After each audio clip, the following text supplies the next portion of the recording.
Ko'rayotganinglardek, bu yigitimizni sizlarga kechagina video qilib qo'ygan edik va millionlab odamlar ko'rishdi va 5000 ga yaqin inson kommentariy yozdi. Bugun bizga Instagram tomonidan ban keldi. Oldingi video Instagram tomonidan o'chirib yuborildi va eslatib o'taman, yigitimizning ismlari Erali, 2003-yilda tug'ilganlar. Ishoning, bu inson hali yashab ketadi. Biz saqlab qola olamiz. Bizga arzimagan $40,000 ga yaqin pul kerak. Hammalardan iltimos qilib so'raydigan narsam, videoga befarq bo'lmang. Sababi biz ban olganimiz uchun endi videolar to'p kerak chiqmaydi. Ko'p insonlar ko'ra olmaydi. Faqat bitta yo'li bor, ko'proq reaksiya, ya'ni kommentariyada duo qilib ko'p yozib tashlash kerak, istoriya qo'yish kerak, tarqatish kerak. Qo'lingizdan kelgancha ehson qiling, qo'lingizdan kelgancha tarqatib qo'ying. Siz yuragingizda nima gaplaringiz bor akajon? Yuragimda hamma odamlardan yordam so'rayman. Qo'ldan kelgancha yordam qilinglar.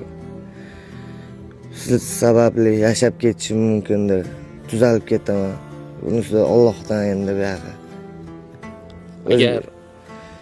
Agar tuzalib ketsangiz, birinchi qiladigan ishingiz nima bo'ladi?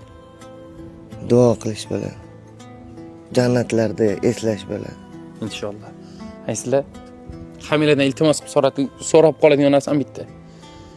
Agar birlashsak, birga bo'lsak, birga harakat qilsak, videoni ko'proq insonga yuborib, ko'proq tarqatishga hissa qo'shasiz, bitta istoriya bilan, bitta like bilan hech kim kam bo'lib qolmaydi. Hammamiz qo'limizdan kelgancha yordam qilsak, inshaalloh bu akamizni saqlab qolamiz. Bu akamizni boshqa videolarini ham ko'rgansizlar. Oldilarida ko'p gapirib o'tirmayman, bu akani ham qiynashni xohlamayman va hammalarga ishonaman. Hali birgalikda bu akamizni saqlab qolamiz. Eslatib o'taman, Erali akani hamma videolarini biz Telegram sahifamizga qo'yib boryapmiz.